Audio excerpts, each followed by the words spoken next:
Sous les Lumières, Hervé Villard semble appartenir à tout le monde. Des milliers de voix reprennent ses chansons. Pourtant, derrière ce sourire, demeure un enfant qui n'a jamais cessé d'attendre qu'on revienne le chercher. Il a connu la gloire, les voyages et l'amour du public, mais chaque bonheur semblait cacher une menace. Pourquoi cet homme admiré par des millions a-t-il fini par croire que tout ce qu'il aimait lui serait arraché? Pour le comprendre, il faut revenir au premier abandon de sa vie. René Villard ne vient pas au monde dans une chambre paisible, entouré de bras rassurants. Il naît à Paris en 1946, sur la banquette arrière d'un taxi lancé vers l'hôpital. Dès les premières secondes, sa vie ressemble déjà à une fuite, comme si le destin refusait de lui offrir un véritable point de départ.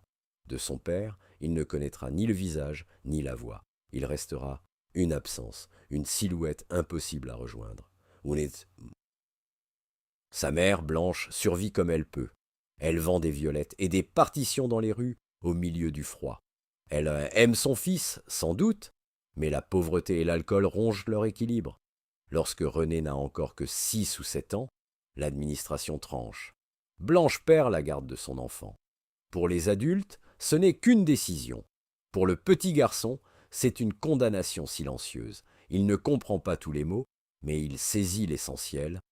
Sa mère ne viendra pas le reprendre ce soir-là. Commence alors une longue traversée de maisons d'accueil, de foyers et d'institutions. 7 familles se succèdent, 7 promesses de stabilité qui finissent par se briser. Chaque nouvelle porte lui fait croire qu'il a peut-être trouvé sa place. Puis viennent les cris, les humiliations, la faim, parfois les coups. Hervé racontera plus tard des souvenirs sombres, des enfants traités comme des numéros, soumis à des pratiques médicales effrayantes et privés du droit le plus simple, celui d'être protégé. Mais le pire n'est pas toujours la violence. Le pire, c'est l'attente. Attendre un geste tendre qui ne vient pas. Attendre qu'un adulte dise « tu peux rester ». Attendre une mère dont le visage devient flou. À force d'être déplacé, René apprend une règle terrible. Ne jamais trop aimer un lieu, parce qu'il faudra bientôt le quitter. Peu à peu, l'enfant se fabrique une armure, il cache sa peur derrière la colère, sa tristesse derrière l'insolence. Il devient difficile, imprévisible, presque sauvage. Pourtant, sous cette révolte, il ne cherche pas à détruire le monde, il essaie seulement d'empêcher le monde de le détruire encore. La nuit, lorsqu'il se retrouve seul, une autre voix naît en lui. Une voix qui ne frappe pas, qui ne juge pas, qui ne l'abandonne pas. La musique devient un refuge invisible, le seul endroit où personne ne peut décider de le déplacer. En chantant, René n'est plus l'enfant dont personne ne veut. Il devient, pour quelques instants, quelqu'un que l'on pourrait écouter. Mais les foyers continuent de fermer leurs portes. Bientôt, même les murs des institutions ne suffiront plus à contenir sa colère. Et lorsque plus aucun toit ne lui semblera sûr, René choisira la rue, sans savoir qu'au cœur du Paris le plus dur, une rencontre inattendue s'apprête à changer son destin. À 14 ans, René ne croit déjà plus aux promesses. Les foyers lui ont appris que les portes peuvent s'ouvrir le matin et se refermer le soir. Alors il choisit de partir avant d'être encore rejeté. Paris devient son refuge, mais aussi son piège. Une ville immense où un enfant peut disparaître sans que personne ne se retourne. Il dort où il peut, fréquente Pigalle, observe les petits voyous et ceux qui vivent de combines. Pour manger, il vole. Pour ne pas être frappé, il menace. Sa brutalité n'est pas un goût du danger, c'est une langue apprise trop tôt. René attaque avant qu'on ne l'approche, convaincu qu'un geste tendre cache toujours une future trahison. La police, les fugues et les maisons de correction rythment bientôt ses journées. On juge ses gestes, jamais les blessures qui les ont fait naître. Et parfois, un enfant que l'on traite comme un coupable finit par croire qu'il n'a jamais été autre chose. Pourtant, quelques rencontres empêchent la lumière de s'éteindre complètement. Un prêtre, Anthony Engrand, remarque son intelligence et lui fait découvrir les livres, les mots, la musique. René comprend qu'il existe d'autres mondes, que ceux des cellules et des rues sombres, mais il lui manque encore quelqu'un capable de lui dire que cette autre vie peut être la sienne. Cette personne apparaît presque par hasard. Une rencontre avec le peintre Dado le conduit jusqu'à Daniel Cordier, ancien résistant, secrétaire de Jean Moulin, marchand d'art. Cordier ne voit pas seulement le garçon insolent que les autres redoutent, mate. Il observe ses silences, sa curiosité, sa manière de regarder les tableaux comme s'ils ouvraient une fenêtre sur un avenir interdit. Pour la première fois, un adulte ne cherche ni à le punir, ni à l'utiliser. Daniel Cordier choisit de le protéger. Il devient son tuteur, lui donne un cadre, lui trouve un emploi dans un magasin de disques et l'encourage à apprendre. Pour René, ce geste bouleverse tout. Le père qu'il n'a jamais connu reste une ombre. Mais pourtant, un étranger vient de lui offrir ce que le sang lui avait refusé, une chance. René découvre alors que la confiance ne naît pas dans les grands discours, mais dans les présences qui ne disparaissent pas. Cordier ne lui promet pas la gloire, il lui montre seulement qu'il peut devenir autre chose que le destin prévu pour lui. Parmi les pochettes de disques et les voix venues d'ailleurs, le jeune fugitif commence à écouter la sienne. Il ne veut plus seulement survivre, il veut être entendu. Bientôt, René choisira un nouveau nom et montera vers la lumière. Mais il ignore encore qu'un succès peut sauver un homme. Puis, l'enfermer dans une chanson pour le reste de sa vie. René Villard comprend qu'il ne pourra pas entrer dans la lumière en restant l'enfant que les foyers ont façonné. Il choisit alors un nouveau nom, Hervé Villard, comme on change de peau pour tenter d'échapper à son passé. Mais derrière ce nom de scène, la peur demeure, celle de redevenir invisible. Ses premiers pas dans la musique sont hésitants. Les maisons de disques doutent, les portes se ferment, et chaque refus réveille l'ancienne blessure. Pourtant, Hervé s'accroche. Il n'a aucun foyer où revenir, alors il mise tout sur sa voix. Pour lui, réussir n'est pas seulement une ambition, c'est une manière de prouver qu'on a eu tort de l'abandonner. En 1965, une chanson bouleverse son destin. Son titre, Caprice est fini. Quelques mots simples, une mélodie chargée de regrets, et cette voix qui semble déjà connaître toutes les séparations. Le public se reconnaît immédiatement dans cette douleur. Le disque se vend par millions, les radios le diffusent sans relâche, les salles se remplissent. En quelques semaines, le garçon que personne ne voulait devient celui que tout le monde réclame. La revanche paraît éclatante. Hervé découvre les hôtels, les photographes, les voyages et les applaudissements. Mais la gloire possède une cruauté discrète. Plus Caprice est fini grandi, plus l'homme qui l'a créé semble disparaître derrière elle. Chaque nouvelle chanson est comparée à la première. Chaque succès paraît trop petit. Chaque hésitation devient la preuve que le miracle est terminé. Le morceau qui lui a ouvert toutes les portes commence à se refermer sur lui comme une cellule au mur doré. On ne lui demande plus ce qu'il veut chanter, on lui demande de redevenir celui qu'il était en 1965. Le public aime Hervé, mais il aime surtout le souvenir d'un jeune homme que le temps ne peut conserver. À mesure que les modes changent, la presse se montre plus dure. On le réduit à un seul refrain, comme si une vie entière pouvait être enfermée dans 3 minutes de musique. Hervé refuse pourtant de disparaître. Il part vers l'Amérique latine, chante en espagnol, retrouve au Mexique et ailleurs un public immense. Là-bas, il est encore accueilli comme une vedette. Mais les triomphes lointains ne guérissent pas tout. Après les concerts, lorsque les lumières s'éteignent, l'ancienne solitude revient s'asseoir près de lui. Il possède des admirateurs sur plusieurs continents, mais toujours aucun père à appeler, aucune mère auprès de qui déposer ses victoires. Puis, au sommet de cette célébrité, des journalistes affirment pouvoir retrouver Blanche, la mère perdue depuis l'enfance. Hervé croit alors que la gloire va enfin lui rendre ce qu'elle lui a coûté, sans comprendre que même ces retrouvailles auront un prix. Après le triomphe de Caprice est fini, Hervé Villard croit enfin que la célébrité peut réparer quelque chose. Des journalistes lui promettent de retrouver Blanche, cette mère dont il ne possède plus que quelques souvenirs tremblants. Mais rien n'est gratuit dans le monde qui vient de l'adopter. En échange, il doit céder des confidences, des images, une part de son intimité, comme si son enfance pouvait devenir un contrat. Le jour des retrouvailles, Hervé avance avec le cœur d'un enfant. Derrière la porte, il n'attend pas une femme parfaite, il espère seulement reconnaître un regard, une voix, un geste, capable de lui dire que toutes ces années n'ont pas été un oubli. Puis il aperçoit Blanche. Pendant une seconde, le temps semble s'arrêter. Mais les appareils photos surgissent, les flashs éclatent, les questions tombent, les regards se collent à leur visage. Ce qui aurait dû être un moment secret devient une scène offerte au public. Hervé serre sa mère dans ses bras, pourtant il comprend déjà qu'on vient de lui voler ses retrouvailles. Même sa douleur ne lui appartient plus. Il tente malgré tout de reconstruire le lien. Il veut croire qu'un fils peut retrouver sa place auprès d'une mère après tant d'années. Mais l'absence a creusé entre eux un gouffre que ni la gloire, ni l'argent, ni les déclarations ne peuvent combler.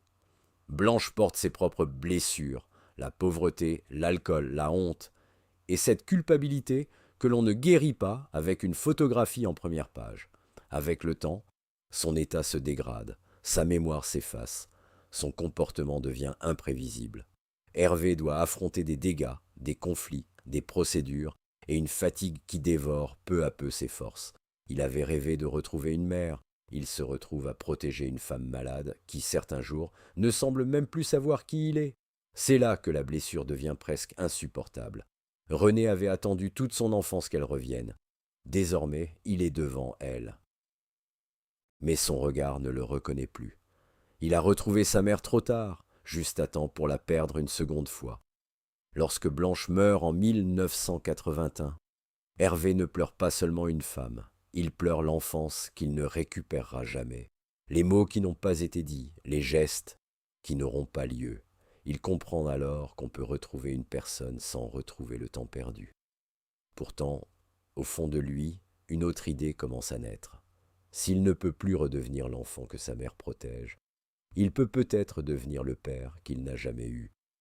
Quelque part loin de la France, une femme va bientôt lui faire croire que cette réparation est possible avant que le destin ne réclame un prix bien plus cruel. Loin de la France, au milieu des tournées en Amérique latine, Hervé Villard rencontre Consuela, celle qu'il appelle tendrement Lala. Elle n'est ni une vedette, ni fascinée par les projecteurs. Et à ses côtés, il peut déposer le personnage public, oublier les photographes, et redevenir un homme qui cherche un endroit où rester.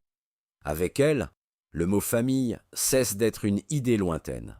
Hervé imagine un appartement vivant, des repas partagés, des matins sans départ précipités. Pour la première fois, il ne rêve plus seulement d'être aimé par une foule, il rêve d'être attendu par une seule personne. Puis vient la nouvelle qui bouleverse tout.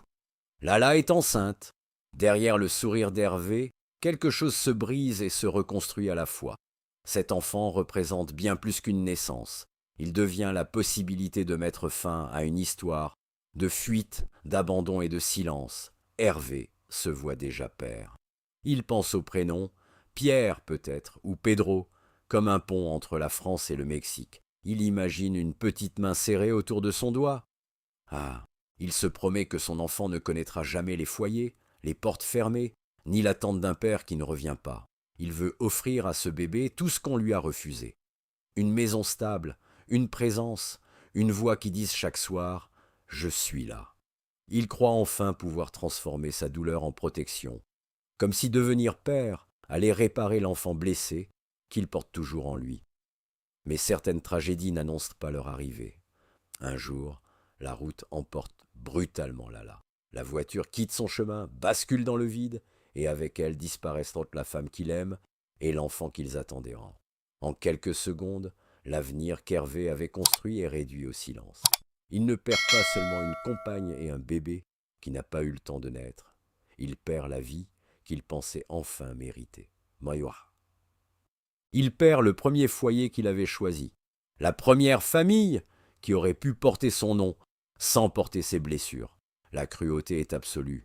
Hervé avait juré de devenir le père qui ne partirait jamais, mais le destin lui retire son enfant avant même qu'il puisse le prendre dans ses bras. Après ce drame, il continue de chanter, de voyager, de sourire devant les caméras. Pourtant, quelque chose en lui reste figé au bord de cette route. Chaque amour futur porte désormais une menace. Chaque bonheur ressemble à une promesse que le sort peut reprendre.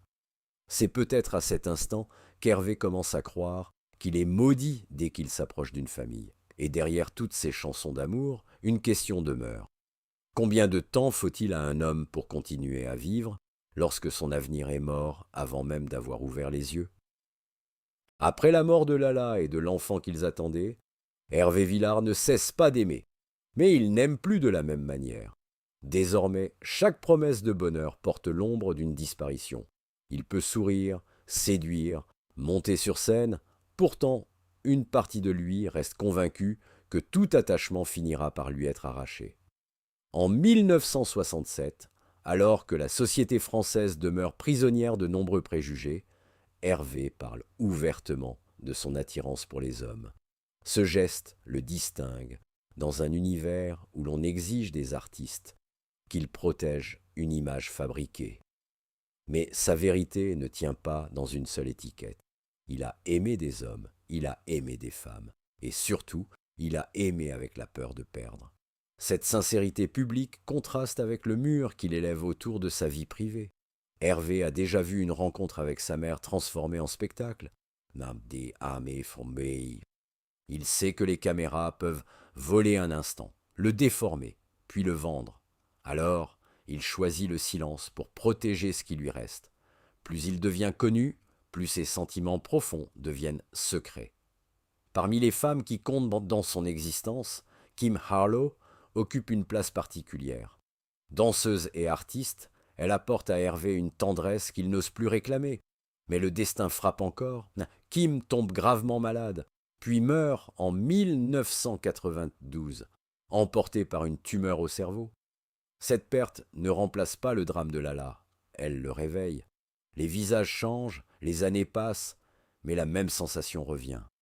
Celle d'arriver trop tard, de tenir une main que la vie s'apprête déjà à reprendre. Hervé comprend alors que son plus grand ennemi n'est peut-être pas la solitude, mais l'espoir.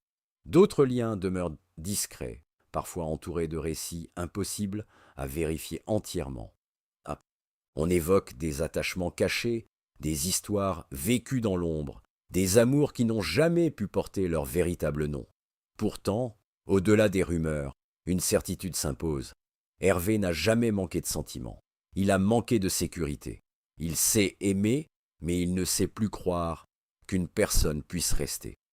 Chaque départ confirme la leçon apprise dans l'enfance. Ne t'attache pas trop, car tout ce que tu appelles maison peut disparaître. Alors, avec le temps, il reporte sur la scène ce besoin d'appartenance qu'aucune relation n'a réussi à apaiser. Les applaudissements ne remplacent pas une famille, mais ils ne mentent pas. Chaque soir, ils lui prouvent qu'il existe pour quelqu'un. Et lorsque l'âge commence à lui rappeler que même cette lumière finira par s'éteindre, Hervé comprend qu'il devra bientôt affronter la séparation la plus difficile de toutes. Quitter le seul foyer qui ne l'a jamais complètement abandonné.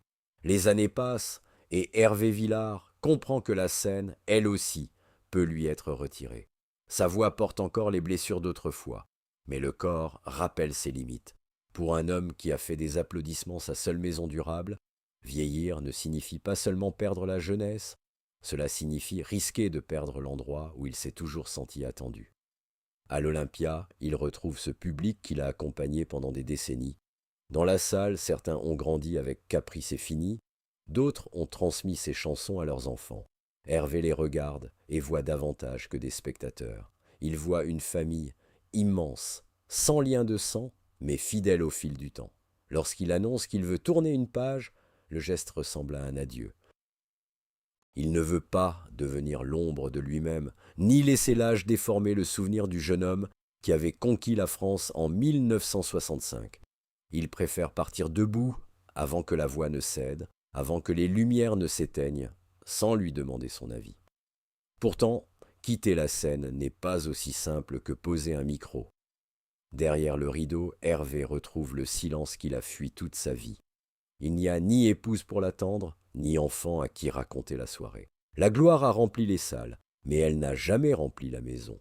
Et soudain, la retraite ressemble moins à un repos qu'à une nouvelle forme d'abandon. C'est pourquoi ses retours ne sont pas des contradictions. Lorsqu'il réapparaît devant le public, il ne cherche pas seulement à prolonger une carrière, il revient vers le seul lieu qu'il a reconnu sans lui demander d'où il venait. Sur scène, René, l'enfant déplacé de foyer en foyer, cesse enfin d'être celui que l'on renvoie. Puis les premières notes de Caprice et Fini s'élèvent. Cette chanson a été son miracle, sa prison, son passeport et son fardeau. Pendant des années, il a voulu échapper à son ombre, mais face aux voix qui chantent avec lui, il comprend peut-être qu'elle n'était pas seulement une condamnation, elle était aussi la preuve qu'il avait laissé une trace. Le public reprend les paroles, et l'homme autrefois abandonné entend des milliers de personnes lui répondre. À cet instant, les absents semblent se rapprocher. Blanche, Daniel Cordier, Lala, l'enfant jamais né, tous ceux que la vie a emportés ou éloignés. Hervé Villard a passé son existence à chanter les séparations. Mais son histoire révèle une vérité plus profonde. Il n'a jamais cessé d'espérer qu'une présence résisterait au temps. Et lorsque la salle entière refuse de le laisser partir dans le silence, le vieux refrain prend un autre sens. Capri est peut-être fini, mais l'enfant René, lui, a enfin trouvé un endroit où revenir. Hervé Villard n'a jamais pu réparer son enfance, retenir sa mère, sauver Lala, ni prendre dans ses bras l'enfant qui l'attendait. Pourtant, il a transformé chaque absence en chanson, chaque blessure en lumière et chaque adieu en mémoire. Il n'a laissé derrière lui ni foyer traditionnel, ni descendance. Mais tant qu'une voix reprendra Caprice et Fini, le petit René ne sera plus entièrement seul. Car parfois, une vie brisée ne trouve pas sa famille dans le sang, mais dans ceux qui refusent de l'oublier.